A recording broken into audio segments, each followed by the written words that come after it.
Very very good morning everyone. Rathore job information channel पर आपका स्वागत है। और दोस्तों, जैसा कि आपको इंटरफेस दिख रहा है, उस इंटरफेस के अनुसार दोस्तों मैं आपको जानकारी देने जा रहा हूं कि हमारे उत्तर प्रदेश के सीएम योगी का एक ऐलान आया है। और वो ऐलान क्या है, वो घोषणा क्या है, उसके बारे में जानकारी प्राप्त करेंगे दोस्तों। कि उत्तर प्रदेश के आउटसोर्स कर्मियों के लिए नया नियम लागू कर दिया गया है। और नियम क्या है उसके बारे में विस्तार से जानेंगे। लेकिन इसमें बहुत से लोग ऐसे होंगे जो थोड़ा सा वीडियो देखने के बाद स्किप करके चले जाते हैं, तो उनको जानकारी नहीं मिल पाती। पूरी जानकारी चाहिए तो वीडियो के अंत तक बने रहें। और अगर आप हमारे चैनल पर नए हैं और आपने चैनल को सब्सक्राइब नहीं किया तो सब्सक्राइब करके बेल आइकन प्रेस करें। चलिए दोस्तों, शुरू करते हैं। जैसा कि आप यहाँ पे देख रहे हैं, वह और यहाँ पे एक सीएम योगी की दोस्तों फोटो है। और इसमें लखनऊ से लखनऊ से न्यूज़ दोस्तों आउट हुई है कि उत्तर प्रदेश सरकार ने राज्य के विकास में महत्वपूर्ण भूमिका निभाने वाले लाखों आउटसोर्स और अंशकालिक कर्मियों, दोस्तों यहाँ साफ साफ उन्होंने कहा है कि लाखों आउटसोर्स और अंशकालिक कर्मियों के लिए हितों की रक्षा के लिए एक ऐतिहासिक कदम उठाया है। कि यह सरकारी समाज कल्याण राज्य मंत्री स्वतंत्र प्रभार श्री असीम अरुण ने शुक्रवार को मजदूर दिवस के अवसर पर यह उद्घोषणा की है। असीम अरुण ने कहा कि मुख्यमंत्री योगी आदित्यनाथ के मार्गदर्शन में नए लेबर कोड्स और आउटसोर्स नियम का गठन किया जाएगा। गठन के माध्यम सरकार ने आउटसोर्स कर्मियों के लिए दोस्तों बहुत सारी सुविधाएं लेके आए हैं। तो वो आउटसोर्स कर्मियों की सुविधाएं कुछ इस प्रकार से हैं कि इसमें माध्यम से इन कर्मचारियों के लिए छुट्टियों, काम के घंटों और वेतन भुगतान के प्रक्रिया को पारदर्शी और अनिवार्य बना दिया। उन्हें स्पष्ट किया है कि अब कर्मचारियों का शोषण संभव नहीं होगा। और साथ ही साथ दोस्तों इसके बाद उन्होंने कहा कि इसके लिए उनके अधिकारों को कानूनी सुरक्षा प्रदान की गई है। हमारी सरकार का लक्ष्य अंत्योदय है। आउटसोर्स कर्मचारी हमारे व्यवस्था की रीढ़ है और उन्हें सामाजिक सुरक्षा और सम्मान देना हमारी प्राथमिकता है। आज मजदूर दिवस पर यह सुधार उन्हीं के पसीने की कीमत और उनके अधिकारों के प्रति हमारी प्रतिबद्धता का प्रतीक है। और दोस्तों इसके लिए देखिए ये जो उन्होंने निकाला कुछ उसके नियम है, नियम जान लीजिए नियम क्या है। तो पूरी जानकारी के लिए दोस्तों वीडियो के अंत तक बने रहें। और इसमें देखिए जो यहाँ पे लिखा है, साफ साफ उन्होंने बताया हुआ है माननीय योगी जी ने कि योगी सरकार का ऐतिहासिक कदम साप्ताहिक अवकाश, अब आपको साप्ताहिक अवकाश मिलेगा। सुरक्षा और वेतन पर सख्त हुई सरकार और उत्तर प्रदेश के आउटसोर्स कर्मियों के लिए नया नियम लागू किए गए हैं। और ये नया नियम क्या है दोस्तों, इसके बारे में अच्छे से समझेंगे।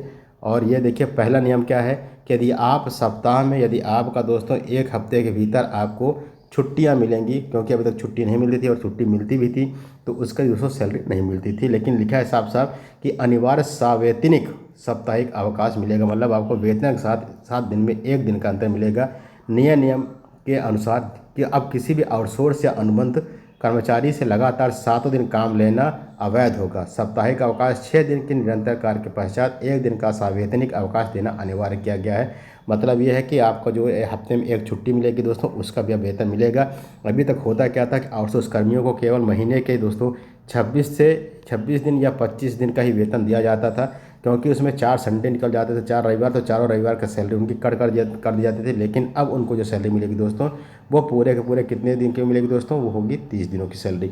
तो अब देखिए इसके बाद क्या क्या कह रहे हैं कि कार्य का जो समय है, जो आप कार्य का समय है 12 घंटे नहीं करा सकते। प्रतिदिन कार्य के घंटे 8 से 9 निर्धारित किए गए हैं। इससे अधिक कार्य लेने पर नियमानुसार ओवर टाइम देना होगा। यदि आप 8 घंटे से अधिक कार्य करा रहे हैं किसी भी आउटसोर्स कर्मी से, तो उसके जितने घंटे आप कराएंगे उसका आपको ओवर टाइम दिया जाएगा। छुट्टियों को जो नया ढांचा ये है कि कर्मचारियों के मानसिक और शारीरिक स्वास्थ्य कल्याण है, तो छुट्टियों को के नियमों में व्यापक सुधार किया गया है। पहला आकस्मिक अवकाश कि आपको 1 साल में 10 दिन का दोस्तों सीएल मिलेगा। आकस्मिक अवकाश मतलब दोस्तों कैजुअल लीव, आपको 10 दिन का सीएल मिलेगा। बीमारी की छुट्टी 6 माह की सेवा पूर्ण होने में 15 दिन, यदि आप अपना कहीं भी आप जॉब कर रहे हैं किसी भी कंपनी के अंदर, यदि और आपके 6 महीने पूरे हो गए हैं दोस्तों, तो उसके बाद आपको 15 दिन का दोस्तों मेडिकल लीव या जिसे हम लोग कहते हैं बीमारी की छुट्टी, वो मिलेगी। अर्जित अवकाश प्रति वर्ष 15 दिन, मतलब आपको हर साल 15 ईएल भी प्रोवाइड किया जाएगा अगले वर्ष के संचय की सुविधा के लिए। तो दोस्तों ये तो बहुत अच्छी चीज़ें हैं योगी जी की जो लेके आए हैं। और उसके बाद दोस्तों यदि आउटसोर्स कर्मी में देखिए, यदि कोई महिला काम कर रही है तो प्रसूति अवकाश भी है। महिला कर्मियों के लिए मैटरनिटी लीव के नियमों का कड़ाई से पालन करना सुनिश्चित किया गया है। जो लोग महिला कर्मियों को मैटरनिटी लीव नहीं प्रदान कर रहे हैं उनके साथ दोस्तों सख्ती से पालन किया जाएगा, सख्ती से पेश आएगी सरकार। फिर उसके बाद वेतन की सुविधा क्या है, ये पूरी जानकारी लेके दोस्तों तभी वीडियो को स्किप करिएगा। लेकिन अगर पूरे वीडियो देखते हैं तो पूरी जानकारी आपको प्राप्त हो जाएगी यहीं पे। और चैनल को सब्सक्राइब करिए और लाइक भी करिए दोस्तों। तो देखिए, वेतन सुरक्षा और डिजिटल पारदर्शिता क्या है कि भारत सरकार के नए लेबर कोड के अनुरूप उत्तर प्रदेश के वेतन के ढांचे को सुधारा गया है।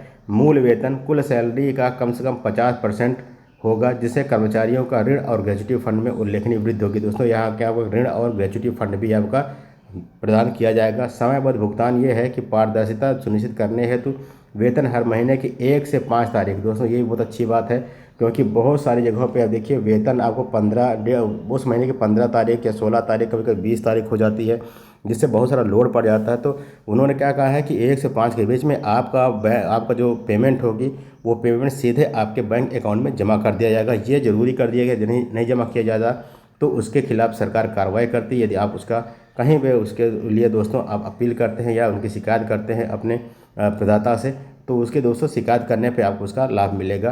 फिर आउटसोर्स सेवा नियम का प्रभाव क्या है दोस्तों, 1 अप्रैल 2026 से प्रभावी हुए इस नियम के माध्यम से बिचौलियों के शोषण के जड़ को समाप्त किया जा रहा है। न्यूनतम मजदूरी, आप ध्यान रखिएगा, अभी तक न्यूनतम मजदूरी दोस्तों केवल 8,000 रुपये हुआ करती थी, 8,000 रुपये पर मंथ के आसपास, या उससे कम भी लोग देते थे। लेकिन अब क्या है कि न्यूनतम मजदूरी अकुशल श्रमिकों के लिए 11,000 प्लस और कुशल श्रमिकों के लिए 13,500 से शुरू होने की नई दरें निर्धारित की गई। मतलब जो अकुशल श्रमिक है, केवल मजदूर वर्ग है जिसमें उनको कोई टेक्निकल हैंड उनके पास नहीं है, तो उनको दोस्तों 11,000, तो ये कन्फर्म मान लीजिए 11,000 से उससे ज़्यादा ही मिले, कम नहीं मिलनी चाहिए। और दोस्तों जो कुशल कारीगर हैं या जो कुशल श्रमिक हैं उनके लिए 13,500 रुपये पर मंथ, ये तो रहेगी दोस्तों, उससे ज़्यादा भी हो सकती है। समान कार्य समान वेतन के अनुसार देखिए, सरकार समान काम समान वेतन के सिद्धांत को प्राथमिकता देते हुए सेवा शर्तों पर लागू कर रही है। तो दोस्तों न्यूज़ तो बहुत अच्छी है। यदि इसका अच्छा सा पालन हो जाएगा दोस्तों, तो जो भी आउटसोर्स हमारे कर्मी हैं, जो बहुत मजदूरी मेहनत और बहुत मेहनत करने के बाद पैसे कमाते हैं, उनके दोस्तों बहुत सारी सुविधाएं हो जाएंगी, खासकर उनकी छुट्टियों का, और उसके साथ साथ दोस्तों उनका जो PF बन रहा है उसके लिए भी। तो इस तरह की तमाम वैकेंसी मैं लाता रहता हूँ, इस तरह की तमाम सूचनाएं मैं आपके लिए लेके आता रहता हूँ दोस्तों। तो इस तरह की सूचनाओं के लिए और इस तरह की जानकारी के लिए चैनल को जरूर सब्सक्राइब करें। आपका दिन शुभ हो। जय हिंद।